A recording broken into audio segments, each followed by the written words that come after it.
So the site here is a 19th century farmstead site.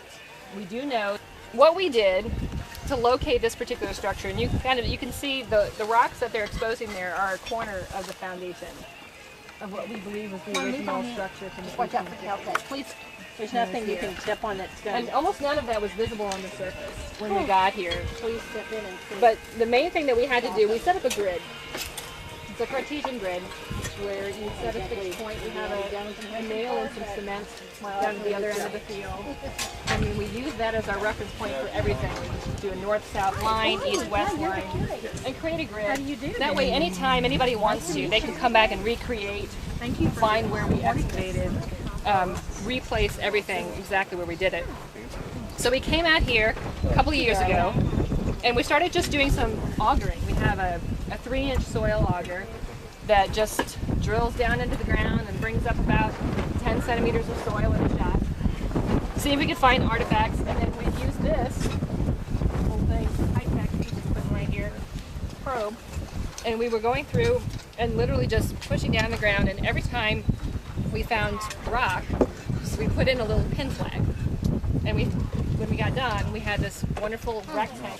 So what we do, we have the students come in and we set up these 1 meter pits on a grid. They all get a coordinate.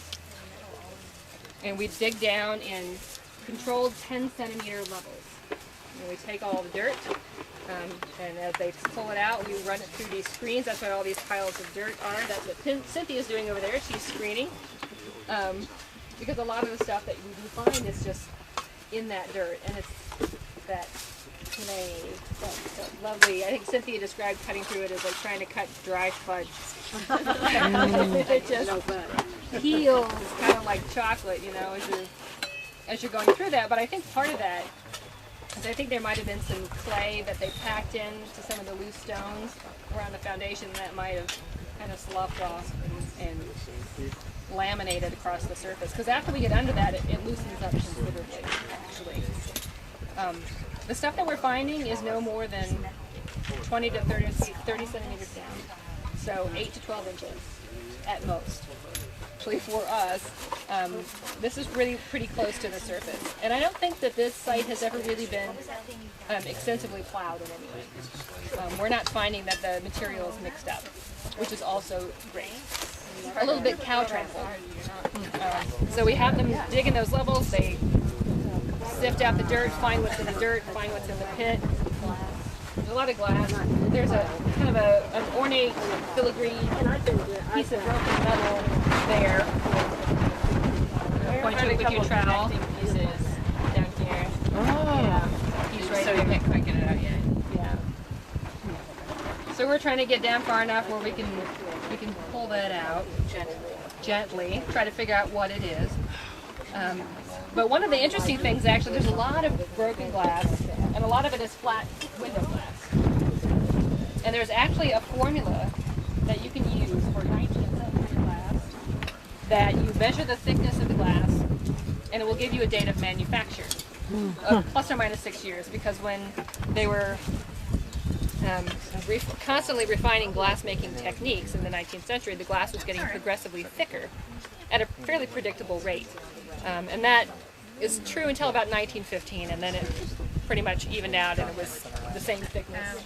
And we're finding that the window glass that we're getting from here dates to about the 1860s in the lower levels and about the 1890s in the upper levels, which pretty much coincides with the other kind of material that we're finding, the historical records of the area, the plat maps. So it helps us to reconfirm that we have information from that time period, and that's what we're finding. It's a hand-dug, stone-lined well. It's about 15 to 20 feet. Yeah. And it's amazing that, I mean, they would dig these by hand and line them with this rock. They're beautiful pieces of work. November, December issue is featuring a story on my work here. So November, December issue of Archaeology Magazine. It's a company owner.